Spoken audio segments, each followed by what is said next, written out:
niko naye hapa, wanamuita The Real Rahul. Hi. Hello December. December kwako imekaaje? Namshukuru Mungu, December kwangu iko vizuri. Iko vizuri. Tendo cha kupumua na kuweza kuona siku mpya, alhamdulillah, namshukuru Mungu. Basi mimi kwangu niko salama. Uko salama kabisa. Na nikiona watu wangu wako vizuri, basi mimi unakuwa fresh. Kwa mimi December kwangu iko vizuri. Iko vizuri. Okay, by the way hapa katikati tumeweza kuona tuzo zimetoka katika upande wa engo ya fashion au unaweza kusema kwenye modeling. Kitu ambacho kwa Tanzania tunajaribu na kuthubutu ili kuweza kukua zaidi katika engo hiyo hapo. Kama tuliweza kuona Mr. Tanzania hapa alitoka akaenda kule kugombania and so far aliweza kuingia kwenye top 10 japo hatukuondoka na ushindi, lakini ameweza kutambulisha nchi yetu. Pengine wewe kama Rahul katika engo ya modeling, tuje huko tukiachana uigizaji. Pengine ndoto yako ni ipi haswa? Au pengine unafanya tu modeling kwa sababu nafanya I just love fitness kama kwenye bio yako inavyoonyesha Instagram. Maana kuna mwingine anafanya kwa sababu anapenda mazoezi, au mwingine anafanya kwa sababu wadada, wadada wa hapa na pale wa DM. Kuna mwingine anafanya kwa sababu ndo ndoto yake na anakuwa very proud na kwa kile anacho, yani anajivunia kwa kile anachokifanya. Wewe kwako imekaje? Kwangu mimi kwanza unajua fashion ni sanaa pia. Okay. Kama unavyoona kuigiza, kucheza ngoma, kucheza mpira, kuimba, fashion nao pia ni sanaa, kwa sababu kitendo cha wewe kuwa pale, wewe model ni bidhaa. Unaitambulisha bidhaa ya mtu mwingine, yani uko sokoni. Okay. Kwa hiyo mi fashion naifanya kwa sababu naipenda. Okay. Na sio tu kuipenda, kwa sababu kwa namna ya maisha ambayo ukishakuwa mtu mashuhuri, mtu ambaye unafahamika, basi kufanya vitu kama fashion na vitu vyovyote ambavyo vinaweka mbele kwa jamii ni kitu kizuri. Kwa hiyo mimi fashion pia naipa kipaumbele sababu naipenda. Okay. Kwa hiyo ukiambiwa katika engo moja uchague fashion au uigizaji, wapi utakapokaa kwa hapa? Filamu is my life. Yani for real. Mimi toka niko hapa. Okay. Yani toka niko hapa mimi napenda filamu. Hata baba yangu, mama yangu, ndugu zangu wote wanajua, watu nilosoma nao mpaka ukubwani. Yani mimi sijaikuta filamu is like kuitaka tu ukubwani. Okay, kwa hiyo sana ipo kwenye damu, unaweza kuniambia? Labda niseme kitu kimoja. Mimi baba yangu mdogo alikuwa anaonyesha movies. Okay. Kipindi kile miaka 2000, movie $50. So mimi nilikuwa banda la kuonyesha movie mdogo hapa shuleni kwetu pale. Okay. Kwa nilikuwa mimi nimesoma Kurumla ambao sasa ndio Mwalimu Nyerere. Okay. Kwa nilikuwa nikitoka shuleni napitia kuangalia makava, leo movie ya Van Damme, leo Sandeo, leo Shaukani, leo Sunil. Kuna wai nyumbani. Okay. Natakiwa niende tena madrasa. Kuna utaenda kwenye movie naibia. Sasa babangu mimi na baba mdogo walikuwa ni marafiki sana. Kwa hiyo alikushinda sehemu ile kwa ni rahisi sana kushinda shinda. Kwa alikuwa akiniona lazima anifukuze niende madrasa. Lakini nikaenda madrasa nikasoma, lakini akili yangu iko kwenye movie. Kwa hiyo imenijenga. Okay. Yeah, kwa hiyo naipenda sana filamu. Ndo namba 1. Okay, jamani tuko na Rahul hapa, The Real Rahul anajiita. Mimi naweza nikamuita jina lingine kama Sharkan. Mimi nimeweza kumfahamu kupitia Lamata Village. Ukipitia huko kwenye Jua Kali, basi nadhani sura sio ngeni kwako. Hapa katika Lamata Village tuweza kumpoteza Ndutu Kaskosei. Kitundu, sorry. Yeah, Kitundu tuliweza kumpoteza na nilimwona pia alikuwa karibu na wewe katika baadhi ya uhusika. Kwenu nyie kama wasanii wa Lamata, ilo pengo lili affect vipi? Kwa sababu since inaanza mlikuwa naye na natumaini pia naye alikuwa na malengo makubwa. Yeah. Kuna sehemu alikuwa anataka afikie. Kwa obviously kwenye ile mshazo mkifika location mazoea hapa na pale, sometimes script unakuta yamhitaji mtu yote zaidi hivi. Mna miss vipi uwepo wake? Kwanza kwa dini yangu ya Kiislamu na mbele ya dini nyingine, unajua kumpoteza mwenzako ni pengo ambalo haliwezi kuzibika. Sure. Sisi Waislamu tunasema inna lillahi wa inna ilaihi rajiun. Yeah. Unaona? Kwa hiyo haiwezi kuzibika pengo la Kitundu, kwa sababu Kitundu alikuwa ni kaka, Kitundu alikuwa rafiki, Kitundu alikuwa mtoto, Kitundu yani alikuwa sijui nisemeje, na hakuna mtu alikuwa anamchukia Kitundu. Okay. Unajua mnaweza mkakaa hivi akaitwa wewe na style mpya ya kucheza ambao yeye anapenda kucheza. Alikuwa anapenda kucheza. Kwa hiyo mara nyingi mimi nikamwambia nataka nicheze na kufundisha sisi na nini. Kwa hiyo mtakaa mmekaa tu hivi mara karuka beki. Kwa kitu tutaumia. Yaani ni mtu machachari. Kwa hiyo sio tu vile, hata aina yake ya uigizaji aliwateka watu wengi. Kweli kipaji kimeondoka na hakiwezi kuzibika. Yaani hakuna wa kuziba nafasi ya Kitundu. Okay. Tulisikia tu za chini kwamba alikuwa anaumwa, wengine wanasema matatizo ya kifamilia, yamina heart attack. Haswa ni kitu gani wewe kwa mfano labda ni mtu wake labda karibu kaka hivyo unavyosema au mdogo kichwa kinamsumbua zaidi? Ni kweli depressions hapa na pale? Maana kikawaida wasanii kuna depression nyingi mnakuwa mnapitiaga za kifamilia, sometimes za kazi, na mambo mengine hapa na pale. Pengine tungeweza kujua labda kuna chochote ambacho kinamsumbua ukiachana na maradhi. Kiukweli unajua jambo la kuumwa ukiachana sisi marafiki Kitundu alikuwa na familia. Okay. Kwa hiyo familia ilikuwa mstari wa mbele sana kuweza kujua. Sisi wengine tuliweza kupata tu taarifa kana kwamba alikuwa anaumwa lakini unajua kuumwa kwa mtu huwezi kutangaza bwana mtu fulani kwa sababu kuumwa pia ni ibada. Kwa hiyo nadhani ndugu zake wa karibu ndio walikuwa wanafahamu. Ila tulikuwa ndugu yetu akija anaumwa, ila huwezi kumuuliza anaumwa nini, ila tu bwana anampa pole mpaka mauti ulipomfika. Kwa hiyo na mimi kwanza mimi muoga kusikiza mtu akiumwa kitu fulani. Okay. Kwa hiyo niliposikia tu anaumwa nilikuwa namwombea tu kwa Mungu ndugu yangu apone kwa sababu mara nyingi nilikuwa nakwenda kumuona. Na watu wanajua hata picha zipo. Ili hapo sipendi kupiga kuonyesha kwamba nilikuwa naenda. Kwa hiyo nadhani ndugu zake wengi wa karibu, baba, mama, dada ndio walikuwa wanafahamu nini ambacho kilikuwa kinamsibu. Lakini sisi wengine tulisema tu famillah, Mwenyezi Mungu amjalie, apone haraka, ampe shifa, arudi kazini. Okay. Jamani, mimi na swali moja hapa. Wasanii wa Lamata hususan wanaume mnaambiwa mnaringa sana. Je, ni kweli au maneno tu ya mashabiki kupitia comments? Je, ni kweli mnaringa hadi kwenye maisha ya kawaida? Hapana. Unajua mtu asipokujua hauna ukaribu naye anakuwa na ile fear, yule nikimsogelea atakuwa anaringa ananata kwa sababu anaonekana kwenye TV. Okay. Kitu ambacho si kweli. Unapokaa karibu na mtu unaweza kumjua mtu yukoje.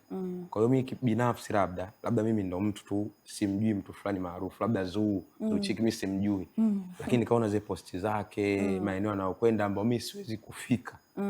Hivi naweza hivi kumuingia mtu aenda sehemu fulani na ball na watu fulani. Yule atakuwa anajisikia. Lakini hujapata nafasi ya kukaa naye karibu. Okay. Kwa hiyo kauli mimi wanaipinga, hakuna soko. Okay. Hapa kwenye kauli wanaipinga sio kweli. Hapa katikati kuna video niliona kupitia ukurasa wako wa Instagram. Ulikuwa uko na dada yetu bwana, naye pia uko naye kwenye Jua Kali, si mwenyewe bali Lulu Diva. Na hii video binafsi nilikutana nayo kwenye peji nyingi za udaku. Sio mtu ambaye nishakuona kushaba mahusiano yako in terms of public and so on. Lakini niliona hii video ipo kwenye account yako. Like Lulu Diva alikuwepo kama unavyoona hapo kwenye screen, alikuwa kama anakuzingua design fulani hivi. Lakini inaonyesha kama mpo kwenye mahaba hivi. Kwa hiyo kiupande mwingine labda watu wengine walivyokuwa na comments, mimi nachukua tu comments. Je, Lulu Diva ni mtu wa aina gani kwako, wa karibu kiasi gani? Kwa sababu hata tukiangalia kwenye comment kuna comment aliweza kuicomment like aliandika Lulu Divana sijui nini sijui ni makopa. Sikumbuki. So Lulu Diva ni mtu aina gani kwako yani wewe? Okay. Lulu kwanza ni rafiki yangu. Okay. Lulu ni dada. Okay. Pia Lulu ni rafiki.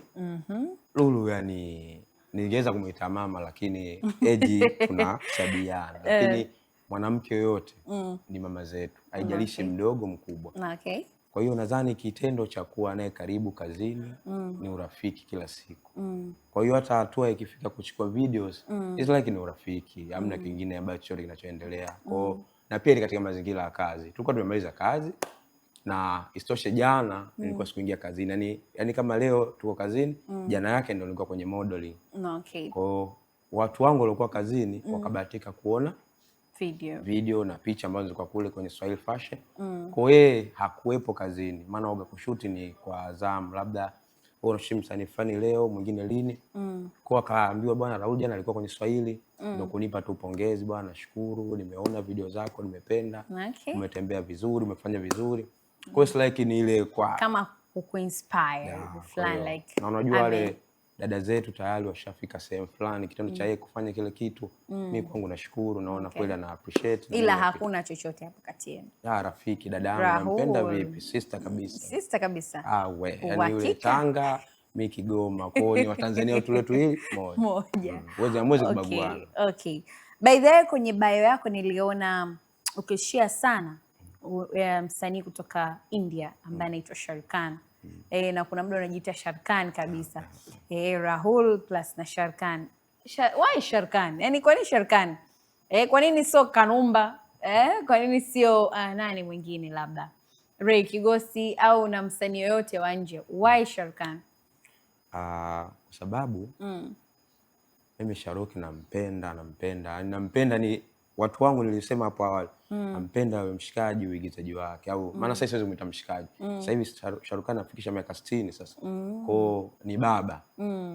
Ila nikichukulia kwa ujana na mazingira ambayo mimi sasa hivi nilipo, kwa miaka niliyokuwa nao sasa hivi, ndio miaka ambayo Shahrukh anacheza kuchikuchota. Yaani hivi ninavyoona sasa hivi nilipo ndio kuchikuchota mwaka 98. Kwa na sisi tutegemea kwa kuchikuchota. Inshallah. Japo inaweza ikawa sio kuchikuchi lakini Mungu akijalia inaweza nikafika zaidi ya kuchikuchi. Inshallah. Kwa napenda movie zake, nimemfuatilia sana toka anaanza kukua. Mpaka nikajipa nye King of Love. Sio kana kwamba mimi ndo King of Love huko nje. Yaani nilikuwa nachukua uigizaji wake, uhusika wake na mimi nauvaa. Kwa hiyo mimi toka primary, secondary nilikuwa naweka watu hivi na wadisia. Wewe kwani unafanya Sharukani? Sharukani mazingira movie chuo alikuwa hivi. Kwa hiyo nikajikuta lile jina limekuwa. Kwa sio kama jina langu halisi ni Raul. Mimi naitwa Juma Rashid. Okay. Lakini watu walinipa Raul, kwa hiyo nikaishi nalo mpaka leo. Okay, sawa. Kingine tumalizeni hii hapa. Lamata kaweza kuwainua wasanii wengi ambao wengine tulikuwa tunafahamu na wengine ambao tumekuwa fahamu. Pengine Lamata alivyoweza, producer Lamata dada yetu alivyoweza kuingia kwenye hususan kwenye sanaa yako, ana mchango gani mkubwa ambao unaukubali na unauappreciate, na natumaini mpaka sasa hivi bado uko kwenye, naweza kusema label kama msanii au unaweza kusema management. Sijui tunaelewana. Yupo katika position gani kwenye maisha yako? Kwanza nikisema nimzungumzie Lamata, nitakupa mfano mmoja. Kuna kijana mmoja alimuuliza babu yake, babu, kuna mtu kanitendea wema, je, mimi nimfanyie wema gani niweze kurudisha wema alionitendea? Okay. Akaambia nataka kurudisha wema gani? Mtoto wangu nilipoteza nauli yangu barabarani, lakini yeye akanisaidia zaidi ya nauli niliyopoteza. Okay. Nikachukua mawasiliano yake, kumbe ile nauli alionisaidia ilikuwa ni hela yake ya kula nyumbani. Kwa hiyo baada ya kufuatilia nikaona mimi natakiwa nirudishe zaidi alichonipa. Nimpe kitu gani? Yaani wema gani nifanye juu ya alichonifanyia yeye? Babu yake akamwambia rudi kesho. Unaomba mtoto alirudi toka asubuhi kakaa, babu hajaamka kamsubiria. Mpaka mchana unafika, babu katoka saa 10 nje. Babu niambie wema. Akampa kitabu. Akaambia funua usome mondani wema utakuwa umfanyie huyo mtu. Dogo kafungua na kutamna kilichoandikwa. Akamwambiaje, umeona nini kimeandikwa? Hamna kitu. Basi maana yake usilipize kitu kwa ajili ya kitu. Yaani ukitoa umetoa. Yaani usifikirie namna gani. Yaani hamna wema utakofanya zaidi aliyofanya ule. Iwe tu maisha endelee, lakini tenda wema. Kwa hiyo mfano wangu unamaanisha kwamba kwa alichonifanyia Lamata, yaani hamna kitu nitakachomlipa kikazidi yeye alichonipa. Sijui unanielewa? Yaani hata nikusanye maalmasi, madhahabu nimpe. Sasa Lamata kwangu ni mama. Kimtoa mama yangu alionizaa nyumbani, anafuata Lamata kwa sababu ni mtu ambaye kanichukua from the scratch, kanikuta kwa watu walionikuta mpaka naye kunichukua kunivusha hapa nilipo.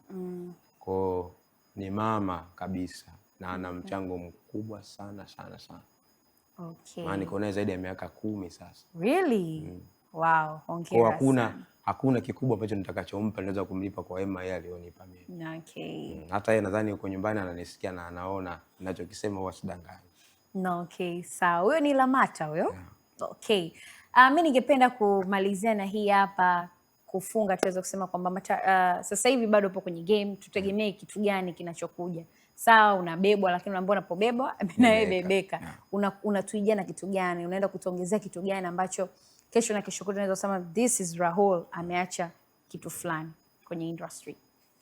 Kwanza niseme kitu kimoja. Mimi nina msemo na ndugu zangu waga tunazungumza. Sanaa ni vazi la heshima. Sio kila mtu itampendeza. Sure. Kwa hiyo na sanaa ni keki ya taifa, kila mtu ana kipande chake. Okay. Naweza nikasema kwamba nitafanya kitu fulani kumbe kilishafanyika awali. Okay. Mimi nitafanya kwa uwezo wangu, ila Watanzania ndo wataamua kwamba huyu the guy anaweza kufika sehemu fulani. Okay. Lakini siwezi kusema nataka kwa sababu kwanza hata dini pia inatukataza kujimwamba pai. Usipende kujipa ufalme, ufalme wakupe watu. Okay. Kwa mimi sasa hivi nikijivika ufalme nitakuwa nakosea. Yaani mimi watu waje, wewe ndo mfalme. Okay. Kwa hiyo mimi nawaachia Watanzania waamue, kwa sababu wao ndio mashabiki zetu. Okay. Wao ndio watu wanaolipia pesa zao kuweza sisi kuonekana. Bila wao sisi hakuna sisi. Sure. Kwa hiyo waamuzi ni wao. Mimi nitakuwa tu kama mshiriki. Afu wananchi ndio majaji. Wao watafanya maamuzi. Okay. Kwa hiyo mimi wanawaachia wao. Okay. Okay. Nimeipenda hiyo. That's good. Nimependa. Na natumaini pia wapo ambao wanaofanya sanaa au wanaothubutu kufanya sanaa wameweza kujifunza kwa haya machache ambayo tumezungumza kwako. Lakini pia nishukuru kwa muda wako, kwa sababu sio kila mtu anaweza kukupa muda wake.